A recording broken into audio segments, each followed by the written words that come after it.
I'm Brent Waller. I'm the sole environment artist on Windbound, which means I create all the backgrounds, all the environments, trees, landscapes that you'll see in the game. One of the things we wanted to do right from the very beginning was kind of take a step away from Satellite Rain, which was that dark, gritty, neon kind of world.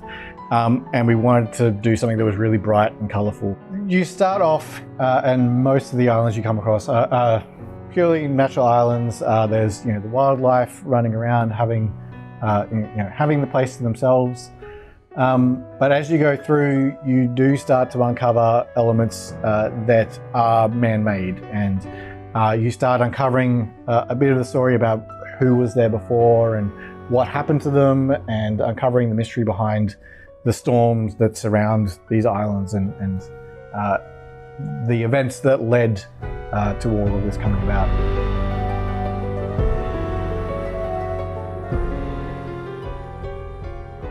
Part of the story is you've got this big storm, which is in itself is kind of a mysterious force that's holding you in this place, and it's kind of trapping you here as like a Bermuda Triangle type place of this untouched land, untouched by time, but has remnants of people who've been there before. The nature of the game being procedural wasn't the plan from the beginning.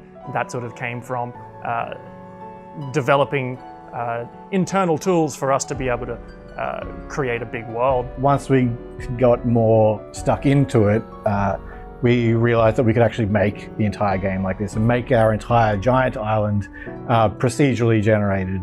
And then when we eventually moved on to having multiple islands, it made sense that each of those islands would then be their own procedural generation. Well, with a procedural system, it can get very difficult to avoid sameness. We're handcrafting all of the trees, all of the rocks, all of the grass, all the things you'll see in the world, but it's how they're populated and placed across the landscape, and the landscape itself is all randomly generated. So you need those big, iconic and contrasting visuals to kind of break up that monotony a little bit.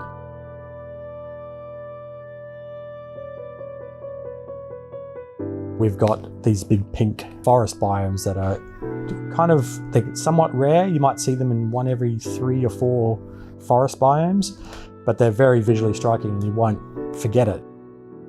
We have to use visuals to funnel the player where we want them to go. So early on we had ruins and things that were around the land that were very similar in tone to the rocks that were around, and players were kind of just getting lost and ignoring them. So we have a whole sort of complex system of rules and numbers and percentages and probabilities that dictate how the terrain looks, whether it's colored a certain way, what type of trees it spawns, what type of rocks it spawns, how dense those things are, and all of these things work together to kind of create a unique experience each time you play.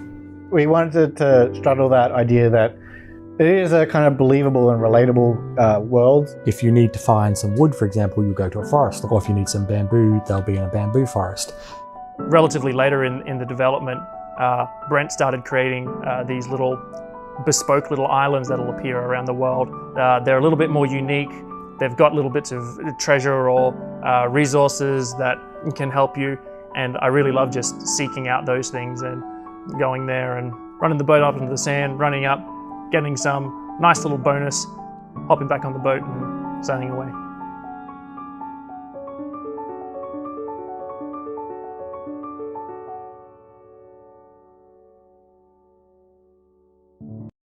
PlayStation